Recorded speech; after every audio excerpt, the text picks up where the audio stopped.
Racer number 19 rounds the corner. They're neck and neck. This is a close one, folks. And the winner is Sadie. Hey, my name's Sadie, and I just won my 12th race of the season, and I'm on my way to becoming the #1 racer in Florida. This has been a dream of mine for a long time, and I've worked so hard to get where I am today. I've put in hours of practice, spent time working on my kart, and studied the track before every race. You know, winning races, trophies, and medals is pretty exciting, but there are still things that are more important in life. I could win every race, but if I ignore the people around me and only care about myself, then all those wins I receive are really just a waste of my time. Now, don't get me wrong, there's nothing wrong about winning races or doing things you like. But we have been designed by God to love others, not just care about ourselves. Have you ever found it hard to love others? Like a neighbor, a kid in your class, or even a brother or sister? Loving others isn't always easy, and sometimes it makes me think, how can I really love the people around me? When I have questions like this, I go to the Bible for answers. The Bible is God's true message to us about himself. Let's check out what the Bible has to say.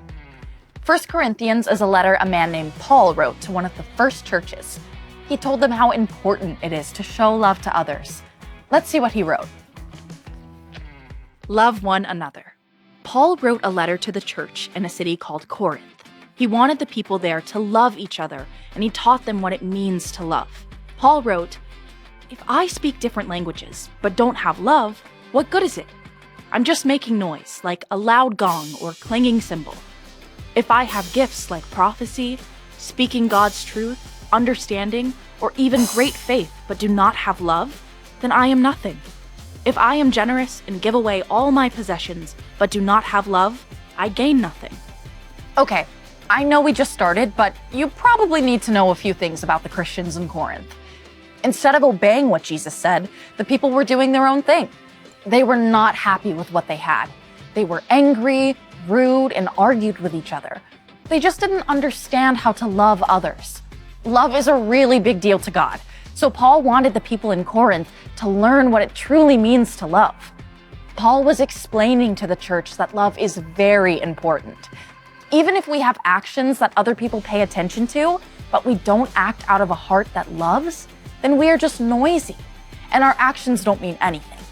Let's see what Paul wrote next. Paul explained how to love. He said, "Love is patient and kind. Love does not get jealous or boastful or proud. Love is not rude. It does not demand its own way. Love rejoices in the truth. It never gives up, never loses faith, is always hopeful, and keeps going in every circumstance." God's gift of love is different from other spiritual gifts because it never ends.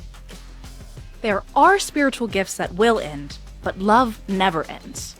One day we will see God face to face and we will know him perfectly. These gifts will remain: faith, hope, and love. But the greatest of these is love. God's gift of love is incredible. It isn't just something we say to others, it's something that we get to show to others. Loving others isn't always going to be easy.